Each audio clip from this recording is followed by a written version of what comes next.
A shot of Arctic air is moving in, and it's set to bring a chill to FanFest. How harsh it will feel tonight and through the weekend. WRAL is in the middle of all the excitement in downtown Raleigh. From live music, food, and drone shows, we take you live into the final hours leading up to tomorrow's puck drop. WRAL's live team coverage of FanFest starts right now. Hey, right now, 7 o'clock, NHL Stadium Series weekend is officially underway. This is really exciting, drawing hockey fans from all over the country right here to the Triangle. Thanks for joining us tonight. I'm Dan Haggerty. And I'm Lena Tillett. Let's take a live look at downtown Raleigh. Love it. Now that it is nighttime, you can see all the lights and all of the fun. The Ferris wheel. Crowds are filling Fayetteville Street for Canes Fan Fest. Leading up to the big game tomorrow, we have live team coverage of all the action from Carter Finley Stadium to different sections of events downtown. Let's begin our coverage with WRAL's Deborah Morgan right in the middle of tonight's Fan Fest. Hey, Deb. Hey, Dan and Lena. Boy, it is so awesome out here. It's definitely chilly. Feels like hockey weather, no doubt about that. But look, we're looking like hockey, too. PNC building is all lit up in red. And we have so many fans here. They are cheering for the Canes. So excited about being here. So ready for the big game. I just talked with some Capitals fans inside eating, and I said, how are people being? Are they being nice to you? They're like, oh yeah, absolutely. They came all the way from Denver. So Raleigh really putting on a great show of what it means to be a hockey town. WRAL's Aaron Thomas is out here too, enjoying all the fun fest and fan fest that we're having here. Aaron? Hello there, Deborah. Yeah, we're here on the end of Fayetteville Street. I have to tell you, here at the Capitol building, we were waiting for that highly anticipated drone live show. We got about 5 minutes of it at around 6 o'clock hour. We just heard from Raleigh police over here that it was canceled at the 7 o'clock hour due to a lot of the wind. But regardless of that, we have a lot of people that are still enjoying themselves here at FanFest. Certainly a lot for people to do, whether you're a hockey fan or just a local or visitor. All eyes to the skies for a drone light show. Just one of several attractions at the Carolina Hurricanes Fan Fest. Oh yeah, it's crazy out here. The energy is amazing. Thousands of Caniacs stormed through Fayetteville Street for the celebration in preparation for Saturday's Stadium Series game at Carter Finley Stadium. I was supposed to go to the beach with my friend for her birthday, and she canceled.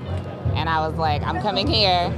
There's live music on two ends of the street, plenty of food options to choose from, photo ops and hugs from Stormy, but the big attraction, getting to see the Stanley Cup up close and personal. I'm going to the Stadium Series tomorrow, so I've been doing the whole Stadium Series week thing, so it's been nice. Yeah, certainly something out here for everybody of all ages. Now, we're going to be staying on this for our late news, beginning at 10 on Fox 50, as well as WRAL News at 11. We're going to actually hear from some local city leaders and how they are talking about this event, as well as the outdoor game and other events taking part this weekend and the anticipated economic impact. Deborah, back to you. It is a big weekend, no doubt about that. Aaron Thomas, thank you so much. Here on Fayetteville Street, it has been amazing. We saw rain come through. We saw it be really hot and muggy. And then it's windy, and now it's freezing cold out here. Perfect for hockey. Meteorologist Kat Campbell joining us now from Carter Finley Stadium, where the big game is going to drop the puck tomorrow night. Kat? Deborah, you know, we're just showing off for everybody who's in town for the big game how North Carolina weather truly behaves. It's cooling off down here tonight. And I've got to tell you, you may hear a boom behind me or see some quick puffs of fire erupt. They are testing the pyrotechnics out here. And I've got to say, I've seen the previews. It is really, really cool. So they are ready to put on quite a show tomorrow night. Tonight, the big show happening in downtown Raleigh with Fan Fest, the musical guests as well. Let's take a look at your Fan Fest forecast. I want to show you hour by hour what to expect for the remainder of the evening. 49 degrees at 8 o'clock. By 10 o'clock, we're around 40. And of course, Fan Fest ending by then. But for those of you who are going to be staying out a little late tonight, temperatures are falling into the 30s. And that's coming with a wind chill. So make sure that you are bundled up. It is going to be colder out here tomorrow evening for the Stadium Series game than it is tonight. The big difference is that it's not going to be so windy. It is perfect hockey weather. We could not ask for a better forecast. 42 degrees when the puck drops at 8 o'clock, courtesy of Ripken the dog. That'll be really cool to see. Out here tonight, we've gotten to see the Canes practice on the ice at Carter Finley. It is so cool to see how they have transformed our big football stadium into a hockey arena, and the ice had no problem surviving the 70-degree temperatures this week. They have a whole team of engineers and even their own meteorologists on staff to make sure that the ice is in great shape for tomorrow, Deborah.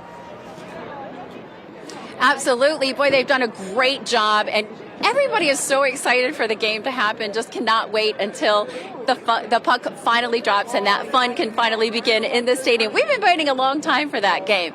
All right, Dan, we'll toss it back to you for now, because for here, downtown is going to keep going until about 9 o'clock tonight. So we are still having a great time out here, and still wrapped up in the jersey. Everybody excited, but I was going to say, I forgot to tell you. Coming up in just a couple minutes, we're going to have a very special story about some veterans and playing hockey. Nice. I can't wait to see it. Great job out there. And I was going to mention the jersey. Those have been tough to come by nowadays with the big game tomorrow.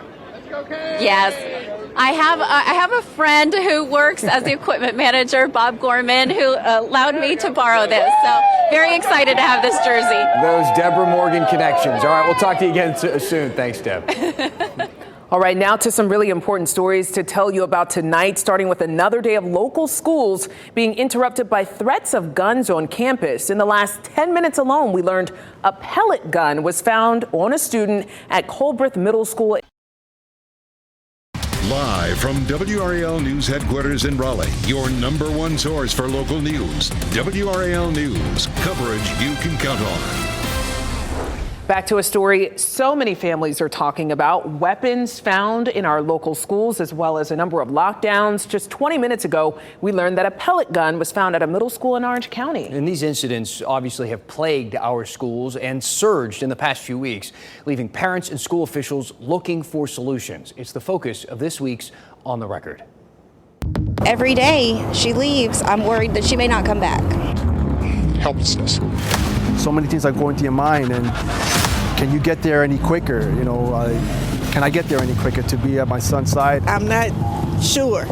I'm really not sure about sending her back to school. I received the pictures of the lockdown classroom with her saying, "Mom, help me." And I said, "I'm coming right now." And she said, "How do I get out of here?"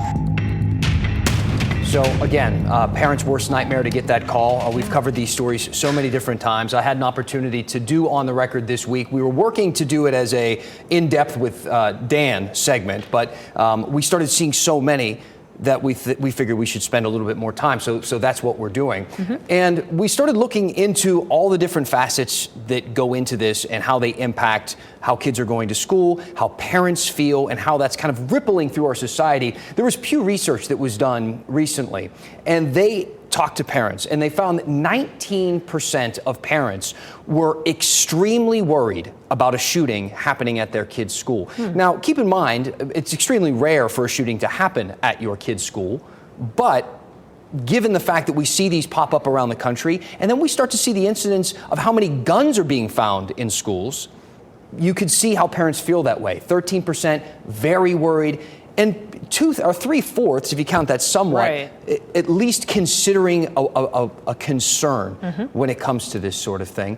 And it's stressing people out. The thing that was most concerning was not only was it making people stressed out, but it was kind of dulling our empathy. And if you think about that, when you hear about another school shooting, you have that feeling, well, another one. But it also makes you personally more and more anxious.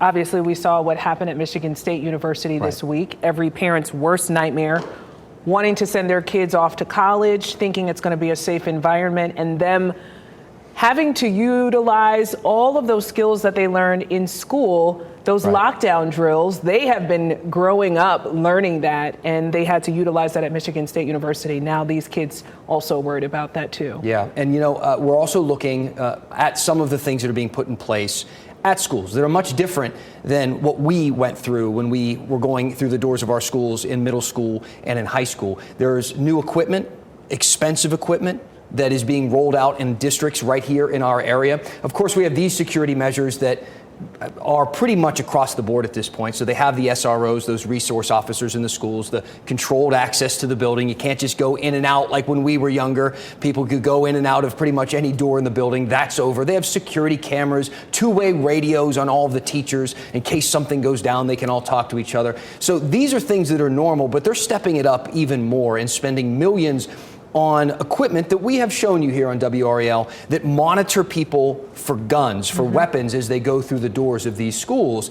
This is a system called Evolve. Johnston County just paid a lot of money to put into their schools. And Granville County considering that for an elementary school, which is really shocking. Right, to make sure. But again, elementary schools today. Right. Guns going through the doors. So again, a lot to discuss. The whole thing airs tomorrow at 7 p.m. right here on WRAL. It'll also be available online in our streaming apps after it airs. Looking forward to that. Thanks, Dan. A crumbling part of the Raleigh Beltline is set to be repaved. Work crews plan to repave a section of I-440 between Lake Boone Trail and Wake Forest Road starting in April. That includes that chewed up stretch near Crabtree Valley Mall. WRAL has received so many complaints about that specific part of the interstate. The DOT has as well. The department recently expedited the project to start it 3 years sooner than originally planned. The $26 million project should finish up in the fall of 2024. All right, the Stadium Series has officially descended upon Raleigh. Let's take a live look. The Carolina Hurricanes Fan Fest taking over downtown right now. We got a little shot of it behind us here. And on the other side of your screen, meteorologist Kat Campbell live at Carter Finley Stadium where the big game will happen. And crews are gearing up for those crowds to fill in there tomorrow. Kat. Happy Friday and happy, Stadium Series Eve. It's a beautiful night out here now that the rain is gone. A bit windy. We had the Canes practicing on the ice earlier. Now the Capitals out there with some fans. We've heard the NC State band practicing. They've had their cheerleaders out here. The pyrotechnics. We just got to see a preview of what all they have planned, and it is going to be a big night out here tomorrow night. Let's take a look outside, though, at the Fan Fest forecast first. A lot of folks in downtown Raleigh tonight to get out and enjoy the night. Check out the Stanley Cup in person. So many cool things to do down there. 51 degrees right now. We are dry. The winds continue to pick up. The winds are really whipping out here with the stadium effect as well. Satellite radar showing the cold front is pushing east and the rain is offshore at this point. We are seeing the clouds clear out. That continues tonight, really allowing temperatures to plummet down to 29 in Boone now, 51 in Raleigh, 58 in Fayetteville. It's still 67 in Wilmington, though. The cold air will continue to push in overnight thanks to this gusty northwest wind. That's what's going to push it right into our area. Make sure you've got your jacket for your Friday night plans. 28 is the low in Roxborough, 30 in Raleigh, Rocky Mount, and Southern Pines, 31 degrees in Fayetteville tonight. Mostly clear skies, dry air, and the winds will lighten up, and that's what allows temperatures to really plummet into the upper 20s to lower 30s. Tomorrow is the big day. Tailgating kicks off at 2 p.m. At least that's when the parking lots open for the tailgaters. 52 degrees with plenty of sunshine. And for the dinner time tailgaters, temperatures will be in the upper 40s to lower 50s. Make sure you've got your jackets with you. Game time, the puck drops at 8 o'clock. Temperature should be in the lower 40s as we enter the game tomorrow evening. And hopefully we'll be able to celebrate a big Canes win tomorrow night. By that time, temperatures should be awfully close to the upper 30s. You'll be glad that you've got your extra layers or perhaps a blanket with you out here tomorrow. 55 is the high during the afternoon, so really, really nice for tailgating. Sunday, we see clouds roll in, temperatures back in the 60s. And Monday for President's Day, upper 60s. Kids have off school. It should be a really nice day to get outside with them. A small chance for rain on Tuesday and Friday of next week, but the big story is going to be the record-breaking temperatures again next week. High temperatures will be in the 80s even as we get into Thursday, coming pretty close on Wednesday. You know, the warm weather this week did not affect the ice. They really have done a great job keeping the ice in great shape. A couple reasons why. They have this huge refrigeration unit that actually pulls the heat away from under the ice. They have a big tarp with a reflector on top, so it reflects the sunlight back up to keep the ice cool. And they did that on some of the sunny and warm days out here. And they also have a special coolant intermixed with the water to make the ice ice down there. So the ice will be in great shape tomorrow, and luckily the weather will be as well, Dan and Lena. The science behind that is so cool. Meteorologist Kat Campbell live for us at Carter Finley Stadium. Thanks so much. We knew Kat would like the science. Yeah. All right, take a live look again at all the fun along Fayetteville Street. When we come back, we're going to check back in with Deborah Morgan, who's been down there having fun along with everybody else. That's coming up next.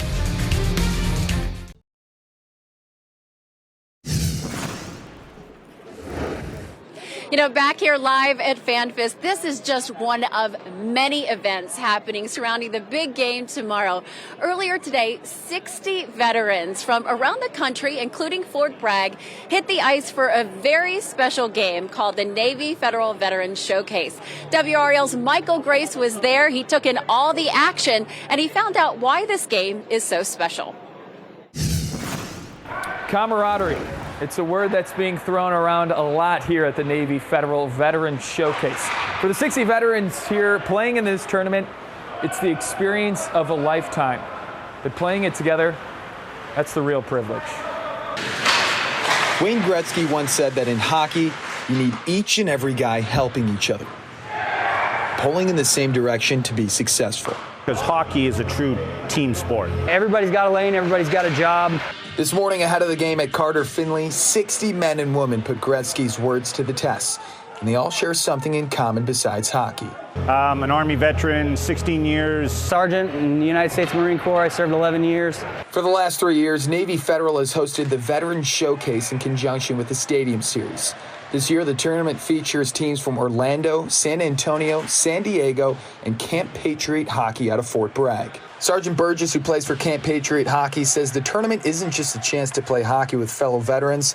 It's an opportunity to relive a small sliver of his days in the service. You're with people every day. You build this camaraderie and this brotherhood. You all have a common goal, a common interest. You all made the same, sacrifice and pledge to something, and immediately, you're all brothers. Obviously a very special day for everybody out there on the ice this morning. The best part is they're all going to be together again tomorrow. All 60 veterans getting free tickets to the game at Carter Finley Stadium. In Raleigh, Michael Grace, WRAL News. All right. Thanks so much to Michael and to Deborah live out there. We actually see her right there having a good time. Deborah's been awesome out there on Fayetteville Street. So the real estate market in the Triangle is heating up for 2023 with more movers looking for homes. WRAL TechWire reports from the National Association of Realtors. The more people are moving to the Triangle than moving away from the Triangle. That means more demand and higher prices. Studies show that people are being drawn to the area for affordability and new high-wage jobs and probably all the other things we love about this area. The Downtown Raleigh Home Show is back at the Convention Center starting today. This is video right here from last year's show. This year, you can expect local experts in home improvements, top products, tiny home villages, and tablescapes. I've really gotten into tablescapes this year. Yeah, yes, well, I have. that'll happen. Frontline heroes get in free with a valid ID until 9 o'clock. Tomorrow, educators get in for free. The show runs through Sunday. You can purchase tickets online or at the Raleigh Convention Center box office. Do you know what tablescaping is? Can I ask you a quick question? Yeah. What's a tablescape? Yeah. So it's, when you make your table so pretty, you might have a runner and then have plates with several plates and then a bowl on top and a little flower in the middle and arrangements. I'm into, what's it called? Fireplace-scaping. Oh. Yeah. Okay. Yeah. Is that a thing? I'll check the home show. Thanks for being with us tonight. We appreciate it. Our next newscast is at 10 on Fox 50 and 11 on WRAL. We'll have the latest on the Stadium Series. Then have a great night. I'll come by. I'll clean up your fireplace. Scape it. Local news doesn't stop here. Continue watching on all major streaming platforms with the WRAL app.